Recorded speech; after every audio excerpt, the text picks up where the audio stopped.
ہیں امام حسین کے خیموں کے لٹنے پر، جناب زہرا کے فتح کے لٹنے پر بھی روتے ہیں. رونا چاہیے، لیکن جو مولا کا خمس ادا نہیں کرتا اس کو رونے کا حق حاصل نہیں ہے، کیونکہ وہ بھی لوٹ رہا ہے.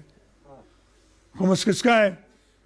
آدھا غریب سادات کا جو امام حسین اور جناب زہرا کی اولاد ہے، اور آدھا امام زمانہ کا ہے جو ان دونوں کا پوتا ہے.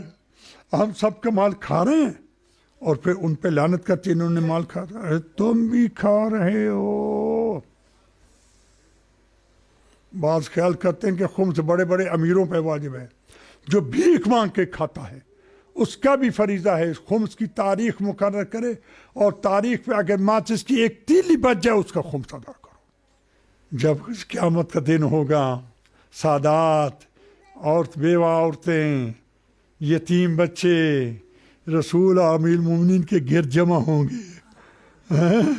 ان کے رنگ زرد ہوں گے بھوک سے. وہ رسول کہے گے میرے ہمارے نانا تیرے شیعوں نے ہمارا حق نہیں دیا تھا، ہم رات کو بھوکے سوتے تھے. بتائیے مجھے آپ کو جرت ہوگی رسول سے کوثر طلب کرے؟